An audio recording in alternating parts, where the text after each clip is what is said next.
Welcome to யாவரும் கேளீர்.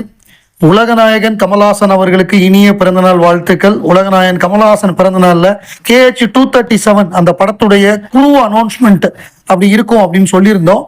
So இப்போ அதை அனௌன்ஸ் பண்ணியிருக்காங்க. Welcome to the world of Kamal Haasan. Kamal Haasan KHAA Kamal Haasan Anbariv. Happy birthday Kamal Haasan. Music composer JX Bijoy, அவர் தான் music composer. DOP Sunil KS, editor Shameer, production designer Vineesh Bangalan, publicity designer Tuney John. இந்த இவங்கெல்லாம் தான் ஒர்க் பண்ணுறாங்க. ஸோ ஜேக்ஸ் பிஜாய் இந்த படத்துடைய மியூசிக் கம்போசராக வேலை பார்க்குறாரு. சுனில் படத்துடைய DOP. ஷமீர் KMங்கிறது பாப்புலர் எடிட்டர். ஸோ இவங்கெல்லாம் தான் வேலை பார்க்குறாங்கங்கிற ஒரு அருமையான ஒரு அறிவிப்பு இன்னைக்கு வெளிவந்திருக்கு. ஜேக்ஸ் பிஜாய், அதே மாதிரி இந்த படத்துடைய ரைட்டரு இந்த சுனில், இவங்க எல்லாமே மலையாள இண்டஸ்ட்ரியை சேர்ந்தவங்க. ஸோ ரொம்ப ஒரு பர்ஃபெக்டா கிராஃப்டான ஒரு படமா இருக்கும் அப்படிங்கிறது உறுதியா தெரியுது.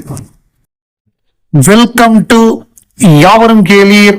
நான் உங்க பத்ரி பேசுறேன். தலைவர் நம்மவர் உலகநாயகன் கமல்ஹாசன் அவர்களுக்கு இனிய பிறந்த நாள் நல்வாழ்த்துக்கள். 71 உலகநாயகனுடைய பிறந்த நாளுக்காக நான் அதுக்கு முந்தின நாள் அந்த எப்பொழுதுமே அந்த தோல்வியே வரும்பொழுது அவர் படங்களோ இல்லை அவருடைய இன்டர்வியூவோ அந்த மாதிரி தான் பார்ப்பேன். இது எப்படின்னா நவம்பர் 7th அப்படிதான் பண்ணுவேன். தீபாவளிக்கு முந்தின நாள், நியூ இயருக்கு முந்தின நாள் கரெக்டா அந்த 12 வர்றப்ப இந்த இளமை இதோ பாட்டி கேட்போம் நம்ம. அதே மாதிரி அவருடைய படங்களோ அவருடைய இன்டர்வியூவோ அப்படி. இந்த முறை என்ன பண்ணேன் அப்படின்னா, நேற்றுக்கு நைட்டு ஒரு 11 மணிலேருந்து பிக் பாஸ் அவருடைய பழைய எபிசோடுகள் பார்க்க ஆரம்பிச்சேன். அதாவது இப்ப சீசன் 7 மட்டும்தான் இருக்கு. பழைய சீசன் எல்லாத்தையுமே தூக்கிட்டாங்க. இப்ப 3 சீசன் தான் இருக்கு ஜியோ ஹாட்ஸ்டார்ல. 7, 8 இப்ப நடந்துகிட்டு இருக்கிற சீசன். நான் இப்ப நடந்துகிட்டு இருக்கிற சீசன்ல ஒரு ப்ரோமோ கூட பார்க்கல. அதை விட்டுருவோம். இப்ப நல்ல விஷயங்களை பேசிட்டு இருக்கிறப்ப எதுக்கு அதை பேசுவானே. இப்ப அந்த 7வது சீசன்ல சாட்டர்டே சண்டே எபிசோடு மட்டும்தான் நான் பார்ப்பேன் வரிசையா. அப்படி கண்டினியூஸா பார்க்கும் பொழுது அவர் ஒரு விஷயத்த சொன்னார். இந்த இக்கிகை அப்படிங்கிற ஒரு புத்தகத்தை அறிமுகப்படுத்தினாரு.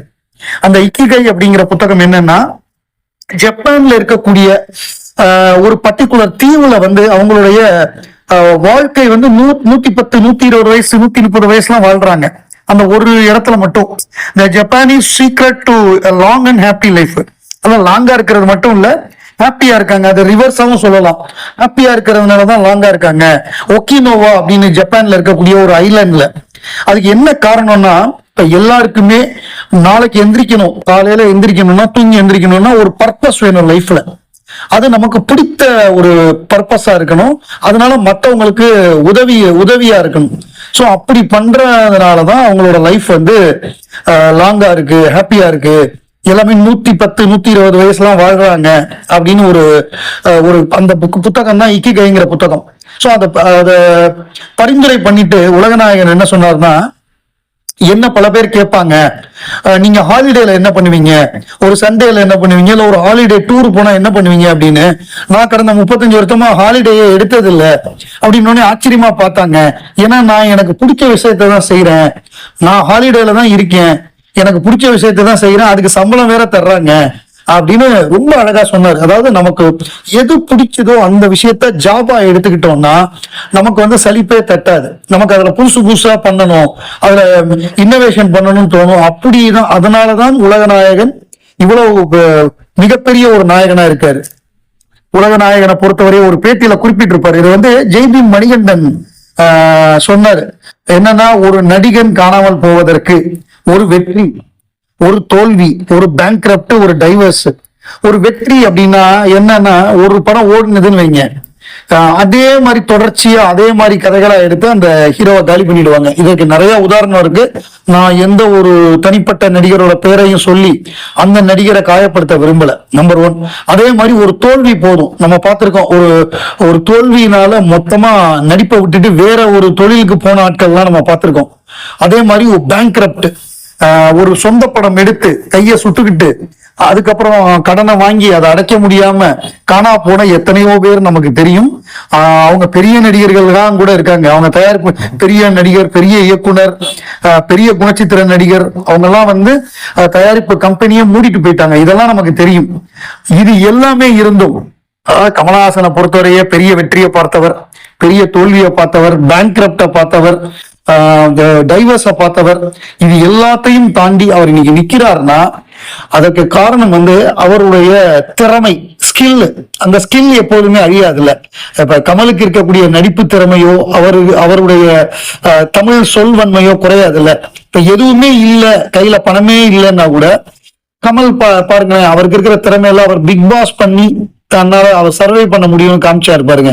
அதுக்கப்புறம் கரெக்டான நேரத்துல அவர் விக்ரம் எடுத்து மாபெரும் வெற்றி படத்தை கொடுத்தாரு, அமரன் எடுத்தாரு. சோ அவர் எப்படின்னா அவருடைய இப்ப எல்லாருக்குமே என்ன சொல்லுவாங்கன்னா, நம்மளால எவ்வளவு தாங்க முடியுமோ அவ்வளவுதான் சோதனை வரும்பாங்க, அதை தாண்டி ஜெயிக்கணும்பாங்க. அதை அவர் கரெக்டா என்ன சொல்றது வித்ஸ்டாண்ட் பண்ணி அதை விங்கி அவர் ஜெயிச்சு நிக்கிறாரு. இதெல்லாம் தான் அவருடைய பிறந்த நாள்ல நான் ஷேர் பண்ணணும் அப்படின்னு நினைச்சேன். சோ அதை ஷேர் பண்ணிட்டேன். ஹாப்பி பர்த்டே ஆண்டவரே. 1981 நவம்பர் 7 உலகநாயகன் கமலஹாசன் பிறந்த நாள்ல ரிலீஸ் ஆன படம் டிக் டிக் டிக். ஸோ இது சில கூகுள்ல எல்லாம் தப்பா இருக்கும் அக்டோபர் 26, பட் நவம்பர் 7 தான் அந்த படம் ரிலீஸ் ஆச்சு. பாரதி ராஜா கமலஹாசன் அந்த காம்பினேஷன் ஆஃப்டர் 16 வயது நிலைய சிகப்பு ரோஜாக்களுக்கு அப்புறம் 3வது படமாக வந்த படம். இந்த படம் ஒரு மாடர்னா ரொம்ப ரொம்ப பயங்கர ஒரு இங்கிலீஷ் படம் மாதிரியாக எடுக்கப்பட்ட ஒரு படம். சோ அந்த ஒரு போட்டோகிராஃபரா உலகநாயகன் கமலஹாசன் திலீப் அப்படிங்கிற ஒரு கேரக்டர்ல பண்ணிருப்பாரு. திலீப்புக்கு தில்லு, அர்ஜுனனுக்கு வில்லு, திலீப்புக்கு தில்லு அப்படிங்கிற மாதிரி ஒரு டயலாக் எல்லாம் வரும். அதுல அவருடைய நடிப்பு, அந்த கேரக்டர் பிரமாதமா பண்ணிருப்பாரு. பாரதி ராஜா ரொம்ப டிஃபரெண்டா டைரக்ட் பண்ணிருப்பாரு. அதுல மியூசிக் ரொம்ப இன்டெகிரல் பார்ட்டா இருக்கும்.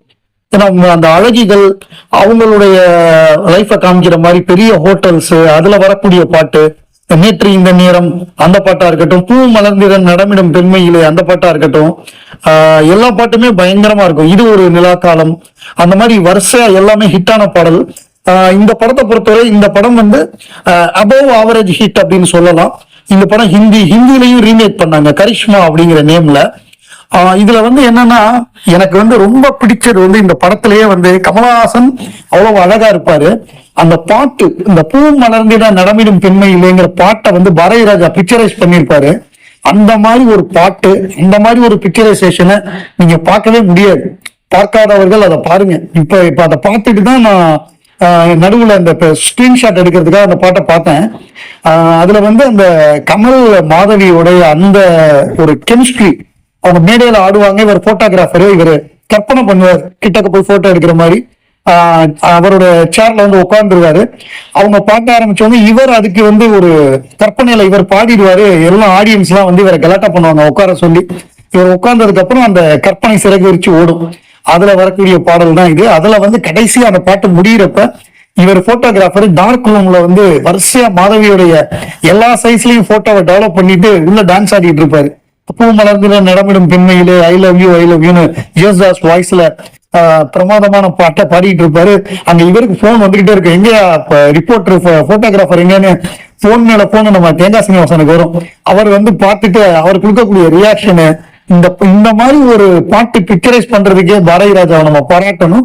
அதுல கிமல் அண்ட் மாதவி அவ்வளவு பியூட்டிஃபுல்லா பண்ணிருப்பாங்க. சோ இந்த படம் இன்னைக்கு இப்ப பார்த்தாலுமே இன்னைக்கு ட்ரெண்டுக்கு ஏத்த மாதிரி இருக்கும்.